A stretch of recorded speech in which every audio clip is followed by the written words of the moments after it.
Live from CBS4, this is your News Now. After a nice start to the day, rain has been moving through central Indiana over the last few hours, and we'll see those rain chances continue for the rest of the weekend. Thanks for joining us. I'm Leticia Vaselli. Meteorologist Alyssa Andrews is here now with your forecast first.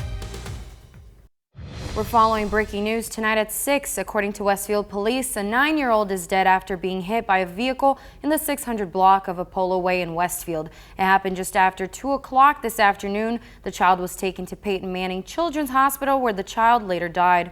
This accident is under investigation. We will work to get more information as soon as it comes in. And developing tonight, one person is dead after a shooting at what appears to be a large house party on Indy's west side.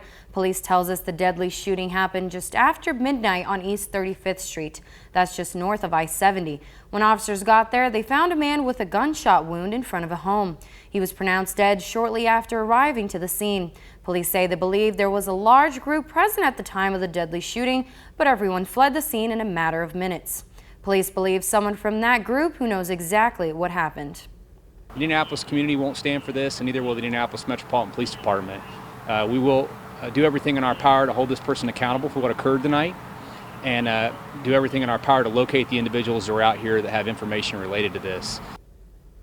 This marks the 88th homicide this year. If you have any information as to what happened, police are encouraging you to speak up. You can leave an anonymous tip with Crime Stoppers. That number is 317-262-TIPS. The final suspect in a 2020 quadruple murders was sentenced to 240 years in prison. LaShawn Watkins was sentenced for his role in the death of these 4 people on the northeast side. He's one of the 3 suspects convicted in their deaths. CBS4's Kaylee Schuyler spoke with one victim's mother now that the final sentence has been handed down. We have more on this story along with other coverage of this case on our website at cbs4indy.com. In an effort to curb violence, Beech Grove held its 2nd annual Peace Walk today. Dozens of people turned out to Sarah T. Bolton Park in Beech Grove this morning.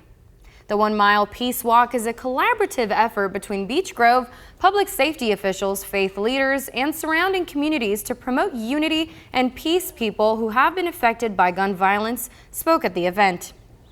The overwhelming message was asking for peace in the streets, to put down guns and resolve conflicts by talking through it instead of resorting to violence.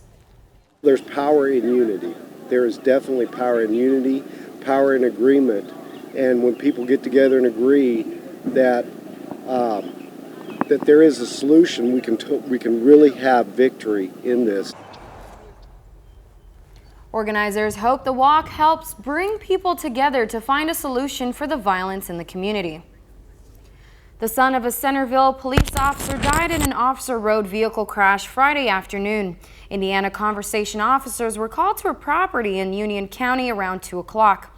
It's believed the off-road vehicle rolled into the officer and his son. Both were taken to Richmond Hospital, where the boy later died. The Centerville Police Department asked for prayers for its officer. The DNR says there is no suspicion of impairment, but the accident is still under investigation. Indiana State Representative Ann Vermillion says she will resign. She posted on social media late last night saying her resignation will be effective starting on Monday. Vermillion broke with Republican ranks on abortion and transgender bills in the last 2 years. She says, quote, "It has been the honor of a lifetime to serve Indiana and the residents of District 31.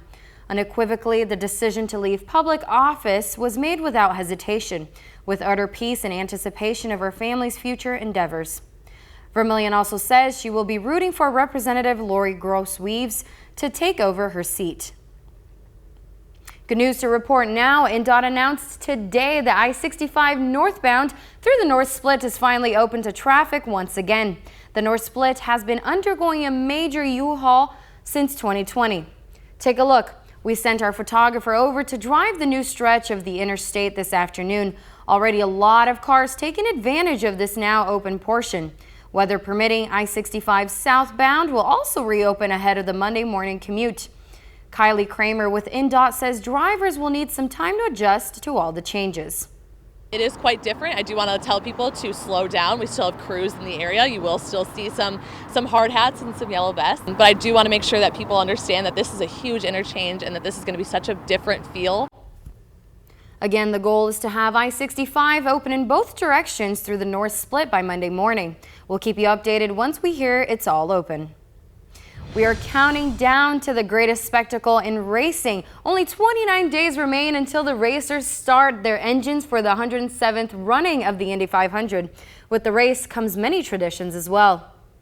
One happened today at the Indiana Historical Society. They held their annual kickoff to May event. The event celebrates the history and traditions of the Indianapolis 500. It also allows Hoosiers to see all sort of artifacts from the race's history and check out some of the brand new Welcome Race fans art. Even the kids got involved by making their own race cars and testing them on a miniature speedway. It has a deep history, and here at the Indiana Historical Society, we are Indiana storytellers, so it's a story that we just had to tell. There's still time to pick up tickets for various Indy 500 traditions and the race itself on the Speedway website. And it's Indy 500 night at the Indians game. The Indians are wearing specialty jerseys that will be auctioned off until the end of the 7th inning to benefit Indianapolis Indians charities. There's also racing themed and game entertainment. First pitch is in about half hour at 6:35.